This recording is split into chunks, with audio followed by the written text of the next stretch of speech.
नमस्कार, मैं अर्चना और आप देख रहे हैं हंगामा टाइम्स। इस समय हम लोग सरोजिनी नगर में जहां पे आप स्क्रीन पे देख रहे होंगे, इस समय हम लोग एक वृद्धाश्रम में हैं। हैडिल चौराहे पे वृद्धाश्रम है। वृद्धाश्रम की एक खासियत है कि यहाँ पे जो बुजुर्ग लोग आते हैं उनको अपने माता पिता की तरीके से यहाँ संचालक जी सेवा करते हैं और उनका बहुत ख्याल रखते हैं। तो हम इसलिए आए हैं क्योंकि यहाँ पे आज मानव अधिकार सुरक्षा एवं संरक्षण ऑर्गेनाइजेशन द्वारा हर महीने के सेकंड संडे को उनका जन्मदिन मनाया जाता है। जन्मदिन भी इस तरीके से मनाया जाता है कि जैसे वो उनके माता पिता, उनका सम्मान करा जाता है, उनको माला पहनाई जाती है और उनके लिए कुछ गाने भी गाए जाते हैं उनके सम्मान के लिए। तो यहाँ पे समाज सेविका वर्षा वर्मा जी यहाँ पे हैं, आज आई हैं, जो कि यहाँ पे मुख्य अतिथि के रूप में आई हुई। उनसे ही बात करेगी कि आज के अवसर पे वो क्या कहना चाहेंगी और जिस तरीके से मानव अधिकार सुरक्षा एवं संरक्षण ऑर्गेनाइजेशन के द्वारा यहाँ पे वृद्ध लोगों के लिए एक सम्मान का समारोह भी रखा जाता है, तो उस विषय में वो क्या कहेंगी, आइए चलते उनसे बात करते हैं और यहाँ पे जो भी लोग आए हुए हैं उनसे भी बात करेंगे।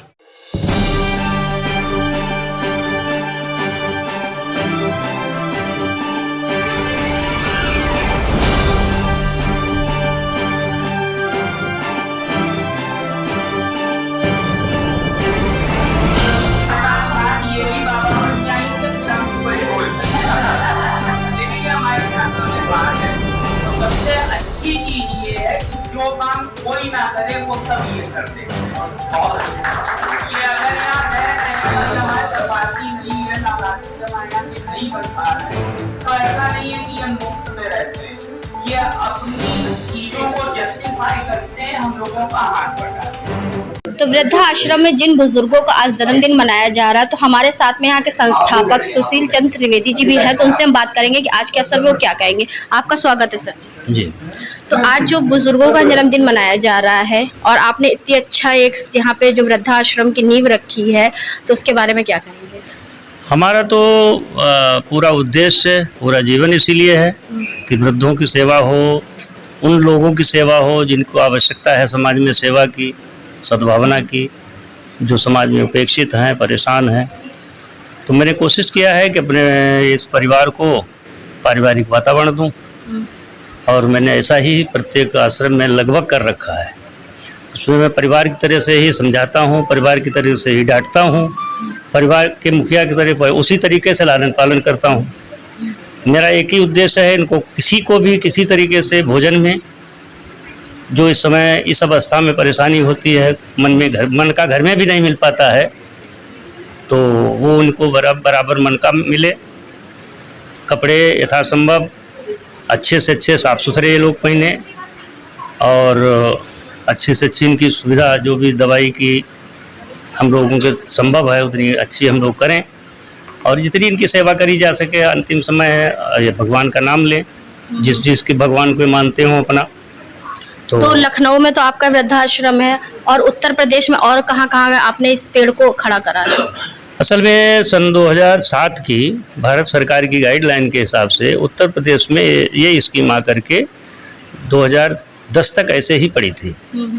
उस समय सुनामधन ने श्री रमाकांत शुक्ल जी जॉइंट डायरेक्टर थे समाज कल्याण के, सौभाग्यवशात हमारा उसी समय लखनऊ में आगमन हुआ रहने के लिए, बच्चों को पढ़ाने, पोते पोतों को पढ़ाने के लिए।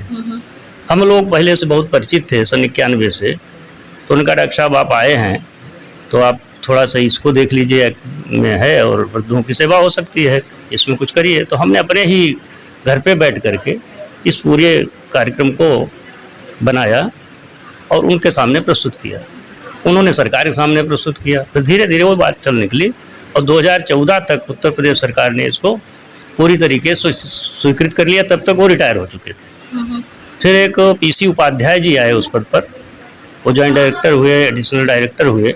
उन्होंने बहुत मेहनत करके इसको खड़ा किया और उसके बाद 75 जिले में इस कार्यक्रम को किया गया, जो कि भारतवर्ष में पहला प्रदेश है। बहुत अच्छी बात है सर। भारतवर्ष में 75 जिले में पूरी तरीके से ये स्कीम केवल उत्तर प्रदेश में चल रही है और ऐसा भारत में कोई प्रदेश नहीं है। और इसके लिए सबसे बड़ा लाभ ये हुआ कि उत्तर प्रदेश को पहली बार किसी स्वयंसेवी संस्था को राष्ट्रपति पुरस्कार प्राप्त हुआ, जो इसी संस्था को प्राप्त हुआ।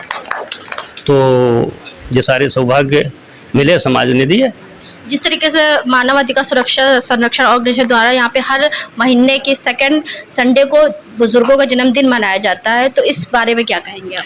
ये लोग तो अहेतुक कृपा करने वाले हैं भाई, हमें तो सरकार ने दिया, हम तो मजबूरी में चला रहे हैं।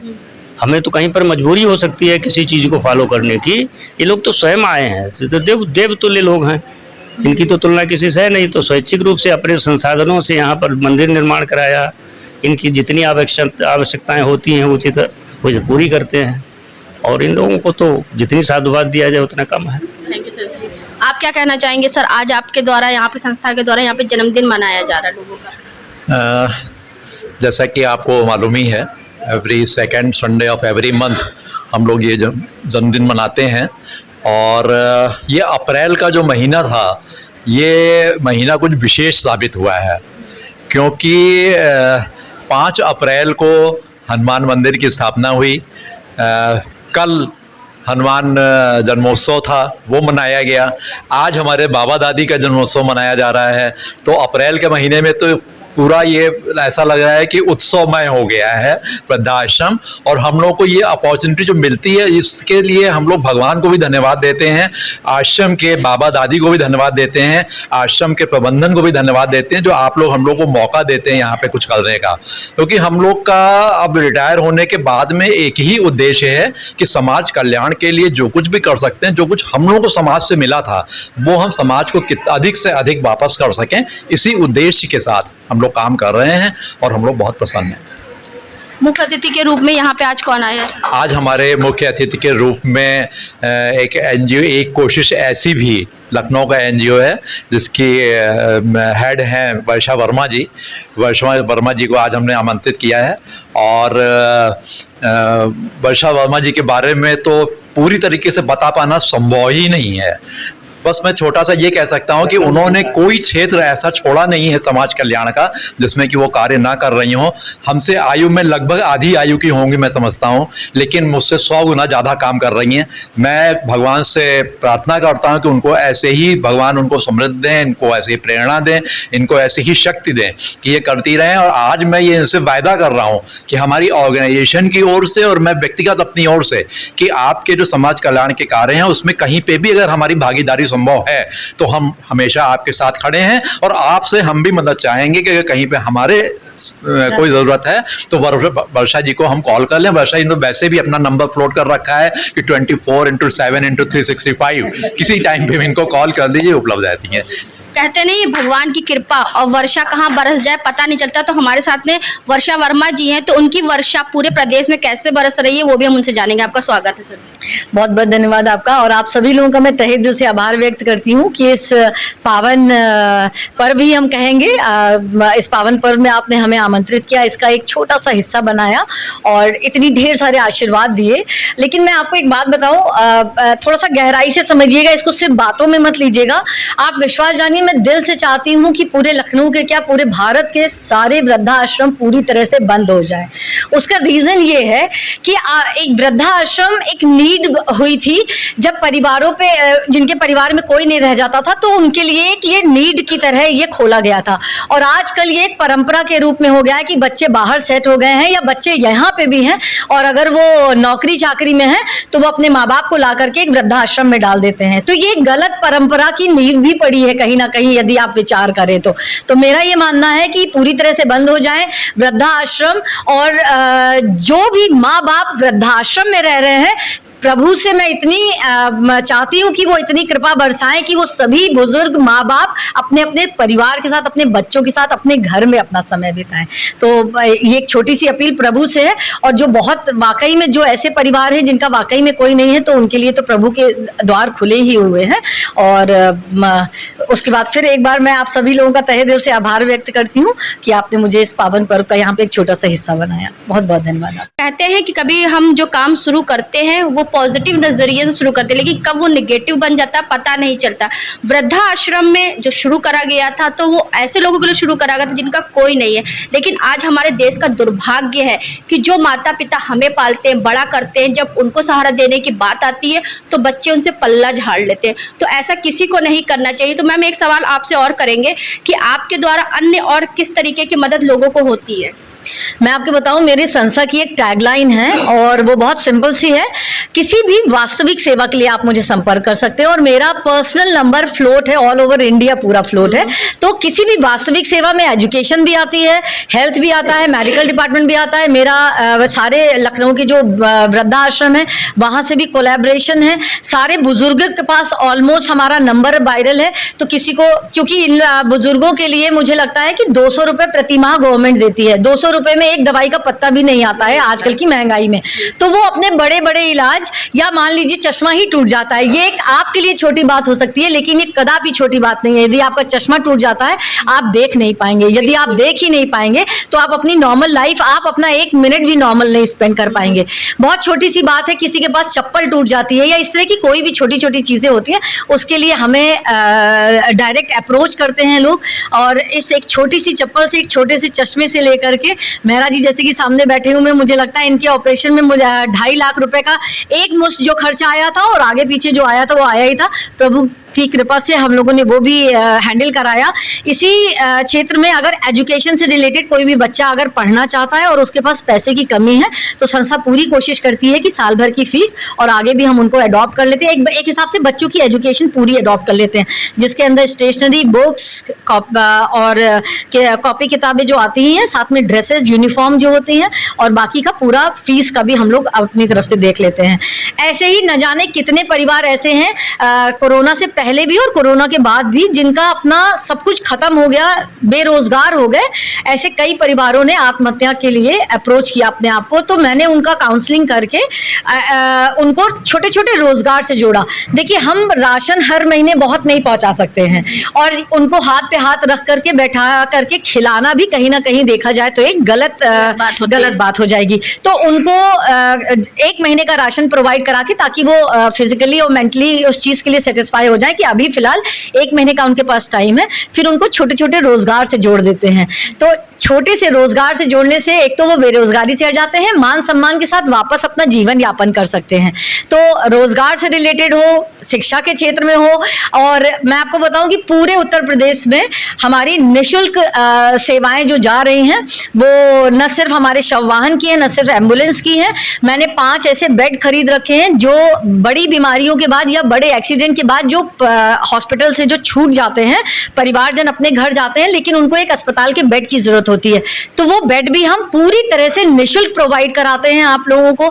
मैंने एक कॉन्सेंट्रेटर खरीद रखा है कि किसी भी व्यक्ति को अगर ऑक्सीजन की जरूरत है तो वो भी पूरी निःशुल्क सेवा है। इसी तर्ज पे व्हील चेयर है, स्ट्रेचर हैं, ये पूरी तरह से हमारी तरफ से निःशुल्क दिए जाते हैं। और क्योंकि मैं राष्ट्रीय स्तर की जूडो की प्लेयर रही हूँ, तो पूरे इंडिया में कहीं पे भी मुझे बुलाया जाता है तो मैं पूरी तरह से निःशुल्क लड़कियों को, महिलाओं को आत्मरक्षा के गुण सिखाती हूँ। वहाँ पे जा करके उसका भी कोई चार्ज नहीं लेती हूँ। तो मुझे लगता है कि किसी भी क्षेत्र में अगर आप मुझे याद कर सकते हैं तो याद करिए, मेरा सौभाग्य होगा कि हम आपके कुछ काम आ पाएंगे। हमारी ये जो प्रभु ने सांसें दी हैं, अगर 2 सांसें भी आपके काम आ पाती हैं तो हम प्रभु के ऋणी हैं इस चीज। प्रभु ने आपको नाम ही ऐसा दिया, वर्षा, जो हर कहीं बरसती रहती। कोई क्षेत्र ऐसा नहीं है जहाँ पे आपकी वर्षा ना बरसती हो। तो ये थी हमारे साथ में समाज सेविका वर्षा वर्मा जी। तो उनके द्वारा जिनका सहयोग हुआ है और जिनका हार्ट का ऑपरेशन हुआ, तो उनसे भी हम बात करेंगे कि वो क्या कहना चाहेंगे। मेरा विश्वनाथ मेहरा नाम है, VN मेहरा नाम है, और जो है कि मैं वर्षा वर्मा और दीपक को मैं हार्दिक दिल से अपनी माँ और बाप समझता हूँ, और मेरा देवता ही है जिन्होंने मेरे द्वारा जिंदगी दी।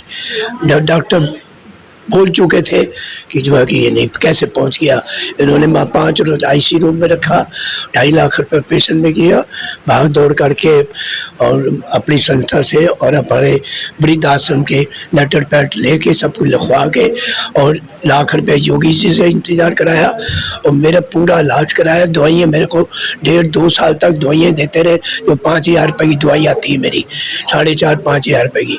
अब वो खुद ही बीमार है, ये कई चीज़ों को, और ये कईयों की शमशान घाट में भी ले जाती है सब कुछ।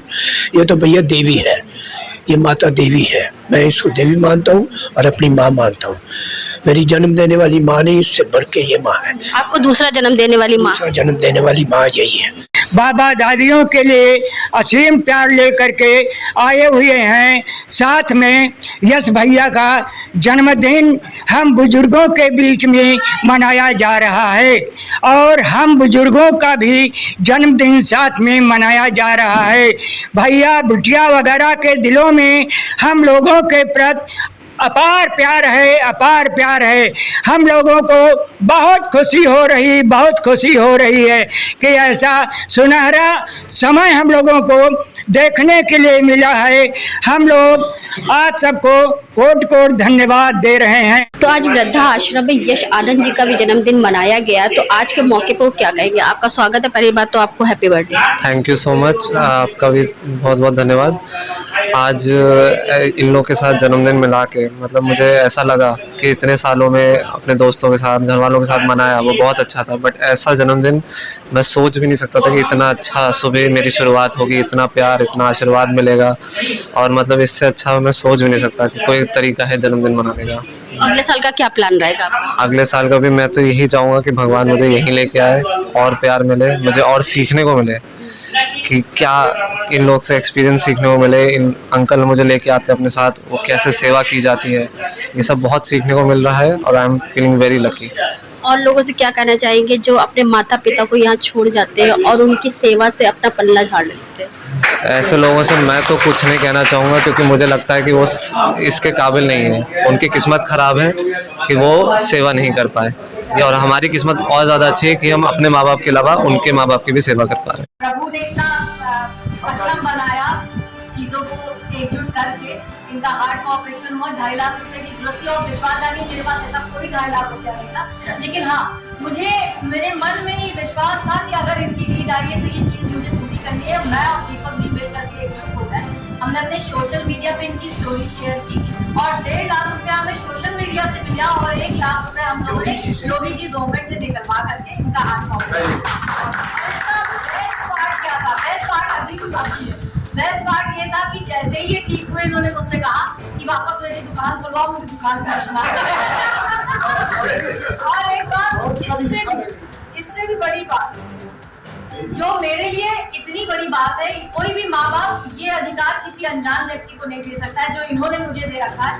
इन्होंने एक वीडियो वायरल किया अस्पताल में ही, ऑपरेशन के तुरंत बाद इन्होंने एक वीडियो वायरल किया, मेरे और दीपक जी के लिए बनाया कि इनके अंत समय में इनको जो चिता को आग देनी है, इनके बेटे नहीं देंगे, वो हमें देंगे। ये इन्होंने मुझे अधिकार दिया अपने बेटे को छोड़। मेरे लिए बहुत बड़ी बात है पिताजी जैसे कि आज हम लोग आए थे सरोजिनी नगर में वृद्धा आश्रम में, जहां पे बुजुर्गों का जन्मदिन मनाया जा रहा। मानव अधिकार सुरक्षा एवं संरक्षण ऑर्गेनाइजेशन के द्वारा वहीं पर मुख्य अतिथि के रूप में वर्षा वर्मा जी भी पहुंची, जिन्होंने शिद्दत यहाँ पे किया, जिन्होंने यहाँ पे लोगों की प्रशंसा करी और बहुत से लोगों की वो मदद करती। जिस तरीके से हमने आपको दिखाया कि उनके द्वारा समाज का ऐसा कोई क्षेत्र नहीं है वर्षा वर्मा जी के द्वारा कि वो किसी भी क्षेत्र में अपना योगदान न देती हो। महिला सुरक्षा को लेकर के लोगों को आत्मनिर्भर बनाने तक में भी वो अपना योगदान देती हैं। कोविड-19 के पीरियड में उन्होंने काफ़ी कार्य किया, लोगों का शव उठाया, अपने हाथों से लोगों का शव उठाया और लोगों की मदद करने के लिए वो निरंतर खड़ी रहती हैं। एक नई मानवता की मिसाल कायम हुई है। तो हम लोग आज आए थे सरोजिनी नगर में, जहाँ पर मानव अधिकार सुरक्षा एवं संरक्षण ऑर्गेनाइजेशन द्वारा वृद्धों का जन्मदिन मनाया गया, आपने देखा। तो इसी के साथ मैं अर्चना आपसे इजाजत लेना चाहूंगी। धन्यवाद, बने रहिएगा हंगामा टाइम न्यूज चैनल के साथ।